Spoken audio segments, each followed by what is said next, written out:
പ്രിയപ്പെട്ടവരെ, എല്ലാവർക്കും പുതിയ ഒരു വീഡിയോയിലേക്ക് സ്വാഗതം. ഇന്ന് നിങ്ങളെ പരിചയപ്പെടുത്തുന്നത് എടനമരം. ചില സ്ഥലങ്ങളിൽ ഇത് വഴനമരം എന്നൊക്കെയാണ് ഞാൻ കേട്ടിട്ടുള്ളത്. പല സ്ഥലത്തും പല പേരാണ് ഇതിനുള്ളത്. നിങ്ങളുടെ മുമ്പിൽ പരിചയപ്പെടുത്തുന്നത് ഈ എടനമരവും എടനക്കായും ആണ് ഇന്ന് പരിചയപ്പെടാൻ ഞാൻ ഉദ്ദേശിക്കുന്നത്.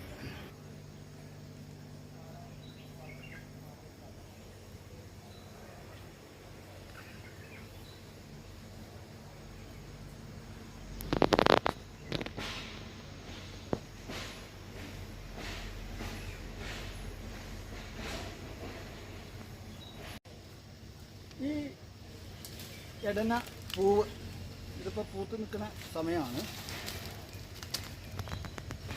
ഈ പ്രാവശ്യം ഒരുപാട് പേര് ഇത് നമ്മുടെ അന്വേഷിച്ച് വരുന്നുണ്ട് ഈ കായ് എടുക്കാൻ വേണ്ടിയിട്ട്. അത്യാവശ്യം നല്ല വിലയും കിട്ടുന്നുണ്ട് ഈ എടനമരത്തിൻ്റെ കായ്. അത് എന്ത് ഉപയോഗത്തിനാണെന്ന് നമുക്ക് അറിയില്ല. എങ്കിലും ഇപ്പോൾ നമ്മുടെ ഈ പറമ്പിലിപ്പോൾ അവിടെ ഒക്കെ ഉണ്ട്. അത് നമ്മൾ വീഡിയോയിൽ കാണിക്കുന്നതായിരിക്കും. ഒരു 6-7 മരത്തോളം വലിയ മരങ്ങളുണ്ട്. അപ്പോൾ അതിലെല്ലാം ഇതേപോലെ പൂത്ത് കായായി തുടങ്ങിയിട്ടുണ്ട്. അപ്പോൾ നമ്മൾ 2 മാസം കഴിയുമ്പോഴാണ് അവർ കായ് എടുക്കാൻ വരിക എന്നാണ് പറഞ്ഞിട്ടുള്ളത്. അപ്പോൾ ഇതുപോലെ ഇപ്പോൾ ചെറിയ കായ് ഇതിൽ ആയി തുടങ്ങിയിട്ടുണ്ട്. അപ്പോൾ ഈ കാ മൂക്കുന്ന സമയത്താണ് ഇത് പറിച്ചവർ കൊണ്ടുപോവുക. അത് മാത്രമല്ല, ഇതിൽ ഏറ്റവും പ്രധാനമായിട്ട് ഇതിൻ്റെ ഇല, നമ്മൾ പഴുത്ത ചക്കയൊക്കെ ഉപയോഗിച്ചുകൊണ്ട് ഇലയിൽ എടനയപ്പം എന്നാണ് ഞങ്ങളിതിന് പറയുക. ഇതേപോലെ ഇല എടുത്തതിന് ശേഷം നമ്മൾ പഴുത്ത ചക്കയും അരിമാവും എല്ലാം ചേർത്തിട്ട് ഇതേപോലെ ചെയ്യുന്നൊന്ന് ശ്രദ്ധിക്കുക. ഈ എടന ഇലയിൽ എടനയപ്പം ഉണ്ടാക്കുന്നത് എങ്ങനെയാണെന്ന് ഞാൻ കാണിച്ചു തരാം. നമ്മൾ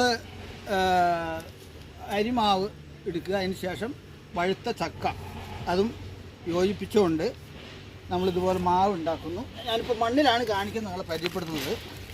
ഇതേപോലെ ഇതിൻ്റെ ഉള്ളിലേക്ക് വെച്ചതിന് ശേഷം നമ്മൾ ഈ ഓലപ്പടക്കത്തിൻ്റെ മാതിരി ഉണ്ടാവും. നമ്മൾ കണ്ടു കഴിഞ്ഞാൽ ഓലപ്പടക്കം മാതിരി ഇതാണ് അതിൻ്റെ ഷേപ്പ്. ഇതേപോലെ ആക്കി നമ്മൾ ആവിയിൽ പുഴുങ്ങിയെടുക്കുകയാണ് നമ്മൾ ചെയ്യുന്നത് എടനയപ്പം ഉണ്ടാക്കുന്നത്. അതും നമുക്ക് പരീക്ഷിക്കാവുന്നതാണ്. അത് നമ്മൾ അടുത്ത വീഡിയോയിൽ ഞാൻ കൊണ്ടുവരുന്നതാണ്. ഇപ്പോൾ ഇന്നത്തെ ഹൈലൈറ്റ്സ് എന്ന് പറയുന്നത് ഈ എടനക്കായാണ്. എടനക്കായ് ഇപ്പോൾ ഈ പ്രാവശ്യം നല്ല ഡിമാൻഡുണ്ട്. നമ്മുടെ ഇത് വർഷങ്ങൾക്ക് മുമ്പ് ഇവിടെ വെള്ളം കുടിക്കാനൊക്കെ ഉപയോഗിച്ചിട്ടുള്ള ഒരു കിണറാണ്. ഇപ്പോൾ ഒരു പുരാവസ്തുവായിട്ട് കിടക്കാണ്. നമ്മുടെ ഇത് ഒരു എടനമരമാണ്. ഇതാ അങ്ങോട്ട് ഒരു എടനമരമുണ്ട്. അതൊക്കെ പൂത്തിങ്ങനെ ചെറിയ കായായിട്ട് നിൽക്കുകയാണ്.